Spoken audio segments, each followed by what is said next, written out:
6 জন খালাস। হ্যাঁ, 6 জন খালাসের কারণে নিজামীকে মৃত্যু পরবর্তী খালাস এবং নুরুল আমিন অ্যাবসকন্ডিং, তাকেও খালাস। নিজামী সাহেবকে ধরলে আগে 4, নিজামী 5, নুরুল আমিন 6 খালাস। আব্দুর রহিমের এবেটেড হয়ে গেছে, উনি মারা গেছে আগেই, তাহলে 7। তারপরে 6 জনের হইল 10 বছর, 7 আর 6 13, আর পরেশ বড়ুয়ার লাইফ, এই হলো 14। না বলেন, 7 খণ্ড রামায়ণ পড়ে কয়েছে টাকা। আচ্ছা আমি বলি, ঠিক আছে বলছি। জি, 10 ট্রাক অস্ত্র মামলায় 14 জন ব্যক্তির মৃত্যুদণ্ড হয়েছিল। এই মৃত্যুদণ্ডাদেশের রেফারেন্স শুনানি হয়ে আজকে রায় হয়েছে। এই রায়ে সর্বমোট খালাস পেয়েছেন 7 জন। এই 7 জনের ভিতরে 4 জন খালাস পেয়েছেন যারা কন্টেস্ট করেছেন, 1 জন খালাস পেয়েছেন যিনি পলাতক ছিলেন, নুরুল আমিন। এছাড়াও 2টো আপিল এবেটেড হয়ে গেছে, জনাব মতিউর রহমান নিজামী এবং জনাব আব্দুর রহিম, ওনাদের আগেই মৃত্যুবরণ করেছেন। এরপরে বাকি 6 জনকে 10 বছরের সাজা দেওয়া হয়েছে। এই 7 জন আর এই 6 জন 13 জন, আর আরেকজন পরেশ বড়ুয়া, যাকে যাবজ্জীবন সাজা দেওয়া হয়েছে। রিগেল এম্পোরিয়াম হানিবার্ড অফারে জিতে নিতে পারেন ইন্দোনেশিয়ার বালিতে স্বপ্নের হানিমুন। এই সব মিলিয়ে 14 জনের ভিতরে 7 জনকে খালাস দিয়েছেন, 6 জনকে 10 বছরের সাজা দিয়েছেন এবং 1 জনকে যাবজ্জীবন সাজা দিয়েছেন। এরই প্রেক্ষিতে এই মামলা আজকে নিষ্পত্তি হলো। এই মামলার মূল বিষয়বস্তু দাঁড়িয়েছিল যে আদালত দেখবে সঠিক ইনভেস্টিগেশন হয়েছে কিনা, প্রপার ব্যক্তির বিরুদ্ধে প্রপার চার্জ এবং সাক্ষ্য প্রমাণ হাজির করা হয়েছে কিনা। জনাব লুৎফুজ্জামান বাবরকে মামলার প্রধান আসামি করা হয়েছিল দ্বিতীয় তদন্তের ভিত্তিতে। এই জনাব লুৎফুজ্জামান বাবরকেও আজকে খালাস দিয়েছেন, এই কথা বলে যে তিনি রাজনৈতিক উদ্দেশ্যের ভিকটিম, শিকার, এবং তার বিরুদ্ধে সুনির্দিষ্ট কোনো তথ্য প্রমাণ কেউ হাজির করতে পারেনি। তার বিরুদ্ধে প্রথম অভিযোগ আনা হয়েছিল যে তিনি 5 জনকে প্রভাবিত করে মুক্তি দিয়ে দিয়েছিলেন। এই 5 জনই আদালতে ছিল, 5 জনই হাজির ছিল, 5 জনই 164 ধারা জবানবন্দি করেছে, সুতরাং 5 জনকে মুক্তি দেওয়া হয় নাই। আর দ্বিতীয় অভিযোগ আনা হয়েছিল যে তৎকালীন সরকারের আমলে একটি তদন্ত রিপোর্ট হয়েছিল, ওই তদন্ত রিপোর্ট নাকি লুৎফুজ্জামান বাবর সাহেব প্রভাবিত করেছিলেন। এই তদন্ত রিপোর্টের প্রধান যিনি ছিলেন, তখনকার যিনি স্বরাষ্ট্র সচিব, তিনি আদালতে এসে সাক্ষী দিয়েছেন। যিনি সদস্য সচিব ছিলেন তদন্ত কমিটির, তিনিও এসে সাক্ষী দিয়েছেন, কিন্তু তারা সুনির্দিষ্ট কোনো অভিযোগ তার বিরুদ্ধে দিতে পারেননি। ফলে লুৎফুজ্জামান বাবরকে এই মামলা থেকে বেকসুর খালাস প্রদান করেছেন। এছাড়াও অন্যান্য আসামি, বিশেষ করে মতিউর রহমান নিজামীর পক্ষে আমরা ছিলাম, ওনাকে মামলাটা এবেট হয়ে গেছে যেহেতু তিনি আগেই মৃত্যুবরণ করেছেন, কিন্তু যে ফাইন ছিল এই ফাইনটিও তিনি অন মেরিট খালাস করে দিয়েছেন।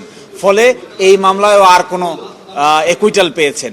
বাকিদের সংশ্লিষ্ট আইনজীবী আছে, সংশ্লিষ্ট আইনজীবীরা আপনাদের সামনে কথা বলবেন। এই খালাস পাওয়ার পিছনে ল্যাক অফ এভিডেন্সের কথা বলা হয়েছে, এটা কি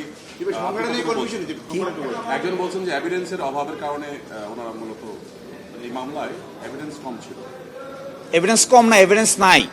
এভিডেন্স যদি প্রমাণ করা না যায় তবেই তো খালাসপ্রাপ্ত হয়।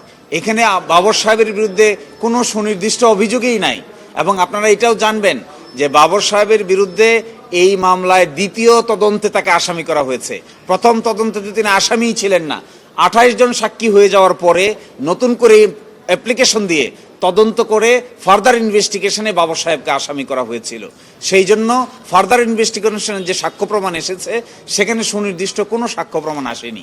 ফলে খালাস দেওয়া ছাড়া আদালতের সামনে আর গত্যন্তর থাকে না।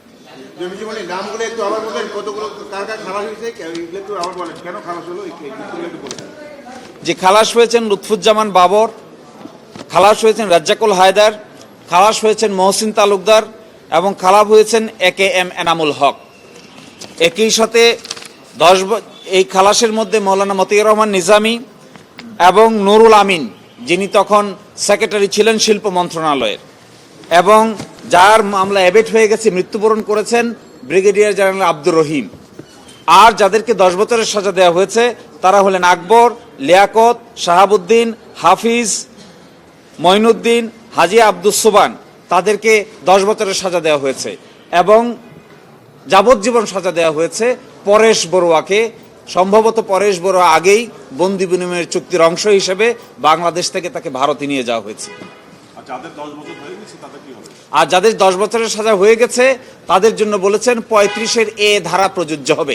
35-এর এ ধারা প্রযোজ্য হওয়ার অর্থ হলো তারা ট্রায়াল চলা অবস্থায় এযাবৎকাল যতদিন কাস্টডিতে ছিলেন এটি তাদের সাজার মেয়াদ থেকে বাদ যাবে। যদি বাদ যায় তাহলে 10 বছরের অধিক সময়, কারণ 2004 সালের ঘটনা, আজ পর্যন্ত তাদের কারাবাস হয়ে যায় প্রায় 20 বছর।